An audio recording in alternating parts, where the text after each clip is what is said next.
What she read from the 23rd Psalm went right along with every scope of the song. Everyone that was picked, everyone that came forth, everything blended exactly the way that it needed to blend. And last week,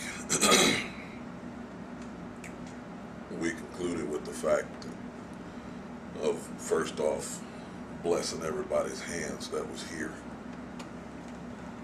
And don't worry, we will have another one. I just don't know exactly when. But one of the things that we concluded with verbally was the honor that you give to the authority in your presence determines what you will receive from that authority. And we're going to continue with this more in depth today. And y'all know, those of you that have been here, y'all know how much time that I put into studying. Y'all know that it's not anything that's ever just off the cuff, just anything like that. You know that it is consistently, I'm seeking God from the time that one service ends. I begin immediately seeking God as to how I approach the next one, with what word, with what information from Scripture, with everything. And last week, when we looked at the prodigal son, and I showed you the prodigal son and the son that stayed at home, and I showed you how those are actually combined within us. As I began to study more this week, it took every ounce of me to keep from tearing up everything in my house for things that God began to reveal to me. Because as I show you some things that I'm about to show you today, when we begin to see the pattern that God has used in blessing people when they honor the authority that's put in front of them, I don't think that any of us is ever going to approach how we see who is in command and who is in control of things that He's put in front of us. I don't think you're ever going to see it the same again. Simply for the fact of one of the biggest questions, because we looked at this a couple of weeks ago about the 10 lepers, and we're going to look at that passage again. Turn with me to Luke 17. When we begin to have to interact with different authority,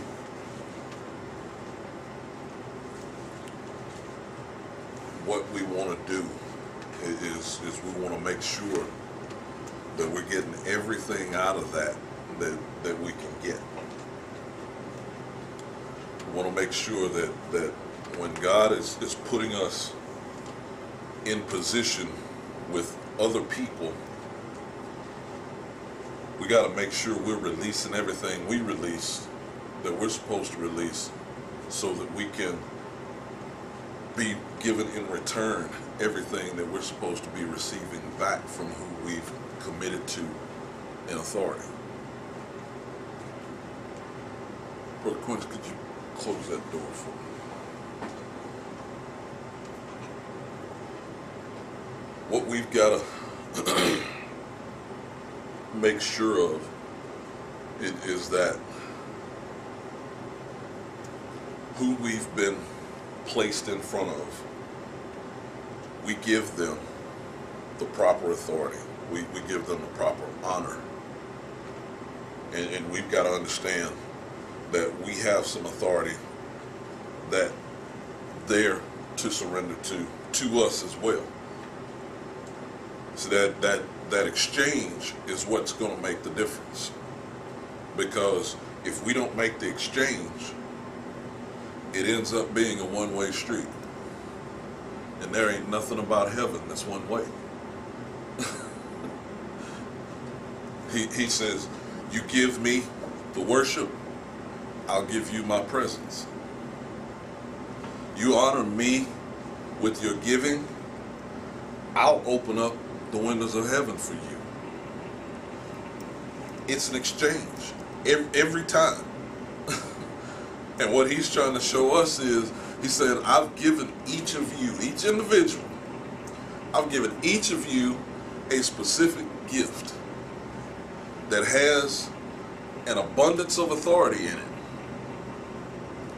If you will take that gift, and then you go, and whoever I place you under authority to, you go, you honor their authority, they're then going to honor your authority, and I'm going to make an exchange that will never be matched anywhere else. That's what he's trying to do for all of the places in your life. And I don't want you to start beating yourself up, because once I show you this, you're going to be thinking, dang, I messed that up. And I could have been this much farther ahead had I known this right here. So look with me at Luke 17, verses 12 through 19.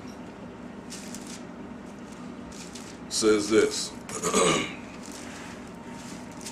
Luke 17, verse 12 through 19 says this. It says, and he entered a certain village. As he entered into a certain village, there met him 10 men that were lepers, which stood afar off. And they lifted up their what? Voices, and said, Jesus, Master, have mercy on us. Now make note, because once we get to the end, like I said, once I show you what all of the things that I'm about to show you, you'll understand why I wanted to take off running. Make special note of Master. It says, and they lifted up their voices and said, Jesus, Master, have mercy on us. So notice, they didn't just call him Jesus. Call him Jesus, and then called him Master. All right? It says, and when he saw them, he said unto them, go, show yourselves unto the priest. And it came to pass that as they went, they were cleansed.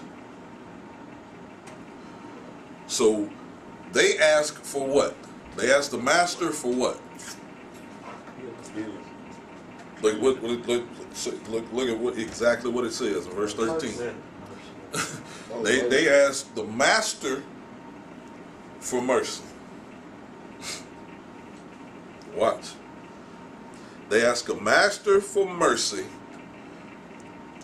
and then he says to them, go show yourself to the priest.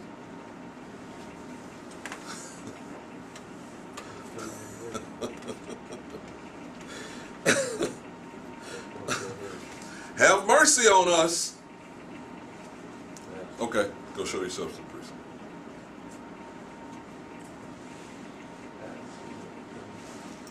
You're not going to put your hands on me? You're not going to anoint me?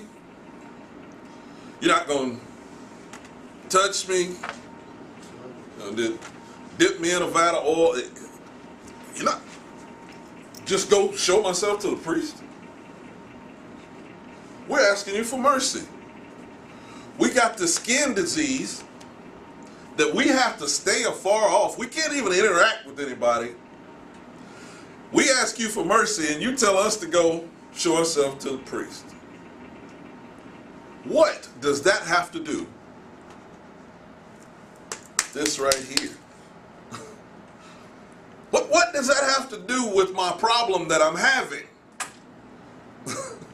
Why do I need to go see the priest